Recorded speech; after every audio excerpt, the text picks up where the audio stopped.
मोहम्मद पैगंबरांच्या नावाची विटंबना प्रकरणी अहिल्यानगरमध्ये धार्मिक तणावानंतर लाठीचार्ज करावा लागलाय। अहिल्यानगरमध्ये रास्ता रोको करण्यात आला, त्यानंतर पोलिसांना या ठिकाणी लाठीचार्ज करावा लागलेला आहे। एका संशयित आरोपीला पोलिसांनी ताब्यात घेतलंय।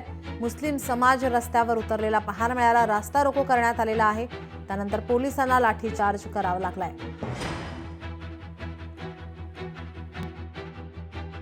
रांगोळी जमिनीवर काढून त्या माध्यमातून मुस्लिम धर्मीयांच्या भावना दुखावल्या अशा स्वरूपाचा हा गुन्हा पोलीस स्टेशनला गुन्हा रजिस्टर नंबर 873/2025 BNS 299 वगैरे या कलमानुसार दाखल केलेला आहे।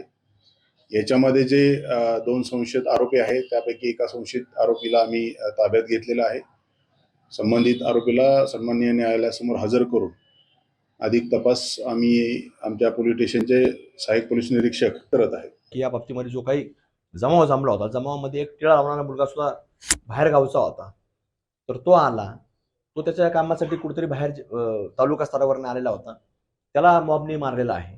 असा कधी हिंदू समाजामध्ये असं घडत नाही। त्या दिवशी देखील ज्यावेळेला गोमातेचं मांस त्या ठिकाणी सापडल्यानंतर रस्ता रोको झाला, तिथं अनेक वेगवेगळ्या धर्माचे लोक होते, पण कुठल्याही व्यक्तीला तिथं शिवी सुद्धा देण्यात आली नाही, कोणाला काही बोलण्यास सुद्धा आलं नाही।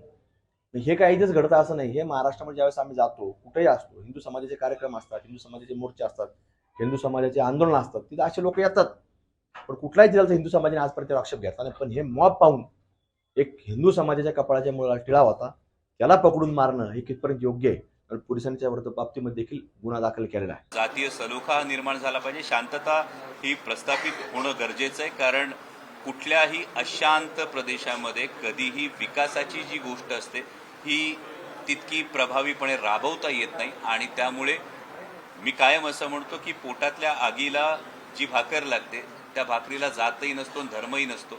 त्यामुळे तो रोजगार निर्माण होण्याच्या दृष्टीने, ते उद्योगधंदे निर्माण होण्याच्या दृष्टीने ही शांतता हवी, आणि शांतता होण्यासाठी हा जो एक जातीय सलोखा असायला हवा, सौहार्दाचं वातावरण जे असायला हवं, हे सगळ्यांच्या ही एक नैतिक जबाबदारी आहे।